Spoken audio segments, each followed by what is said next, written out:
रानी कवि के जाने के बाद तो कालू कौवा बहुत ही ज्यादा उदास हो गया था। इस रानी कवि के भाई को तो मैं देख लूंगा, छोड़ूंगा नहीं मैं इसको। काश वो मेरा सपना नहीं होता तो आज मैं कितना ज्यादा अमीर होता और रानी कवि भी मुझे छोड़कर नहीं जाती। क्यों ना मैं अपने सपने को हकीकत बना दूं। मैं पक्षियों के खेतों से फसलों को चोरी कर करके जंगलों में बेच आऊं तो क्या पता मैं अमीर हो जाऊं। चलो आज रात ही मैं पक्षियों के खेत में जाता हूँ और उनकी फसल चोरी कर लेता हूँ। देखना मैं बहुत ही जल्दी अमीर हो जाऊंगा, मेरा सपना सच होगा। ये कहकर कालू कौवा अब रात होने का इंतजार करता है। टूनी चिड़िया देखो, हमारे टमाटर पककर अब तैयार हो गए हैं। कल सुबह होते ही हम सारे टमाटर तोड़कर दूसरे जंगल में बेच आएंगे। टूनी तुम देखना, इस बार हमें टमाटर की फसल से बहुत ही अच्छा मुनाफा होगा।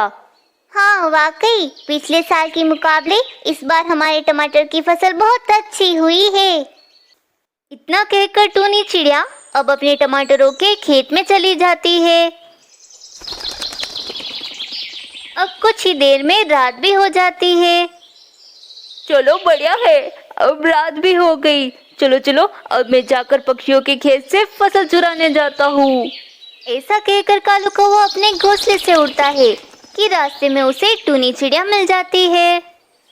अरे कालू, इतनी देर रात तुम कहाँ जा रहे हो? अरे टूनी, तुम भी तो इतनी देर रात जंगलों में घूम रही हो। क्या मैंने तुमसे कोई सवाल किया? अरे कालू, मैं तो अपने खेत से घर को जा रही थी कि रास्ते में मुझे तुम दिख गए, इसलिए बस मैंने तो ऐसे ही पूछ लिया। अच्छा, वैसे टूनी मैं अपने अंकल कौवे के घर जा रहा था। अभी अभी खबर मिली कि उनकी तबीयत कुछ ज्यादा ही खराब हो गई है, इसलिए मुझे देर रात को ही निकलना पड़ा। अच्छा ठीक है कालू कौवे, चलो अब मैं अपने घर को जाती हूँ। इतना कहकर टूनी चिड़िया वहाँ से उड़ती है। चलो अच्छा हुआ ये टूनी चिड़िया मुझे यहीं मिल गई, वरना थोड़ी देर ये और खेत में होती तो मेरी चोरी तो पकड़ी जाती। चलो बाल बाल बचा।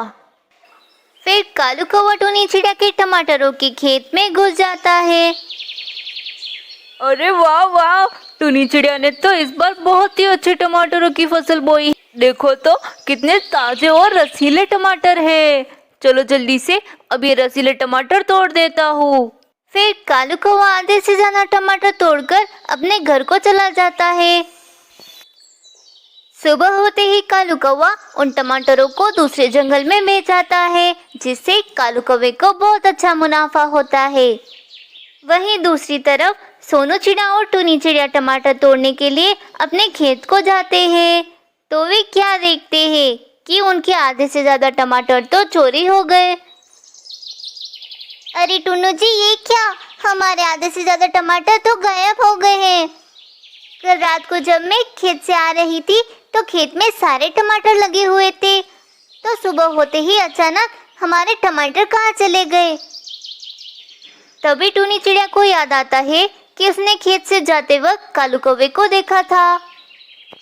टुन्नू जी, मुझे तो लगता है हमारे टमाटर किसी और ने नहीं बल्कि कालू कौवे ने चोरी किए हैं। अरे टूनी, ये क्या कह रही हो तुम? कालू कौवा बेचारा क्यों चोरी करेगा भला?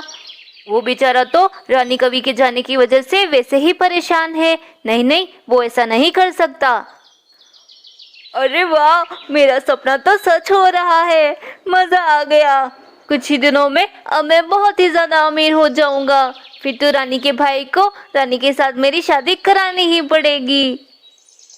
फिर कालू कौवा अगली रात उल्लू सेठ के खेत में चोरी करने के लिए उड़ता है, लेकिन कालू कौवा तो यह भूल चुका होता है कि उल्लू सेठ तो रात को सोता ही नहीं था, क्योंकि उल्लू तो दिन भर सोते रहते हैं और रात को उन्हें नींद ही नहीं आती।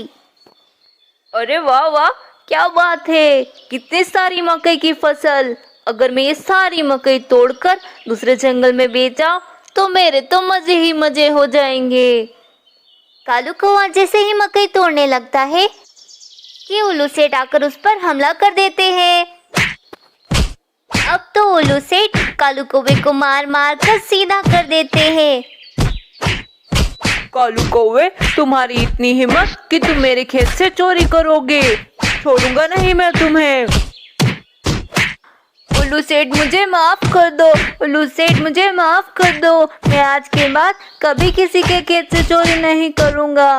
कौवा ऐसे जोर जोर से गुहार लगाता है, लेकिन उल्लू सेठ उसे छोड़ते ही नहीं। इस तरह कालू कौवे को अपनी चोरी की सजा भी मिल जाती है।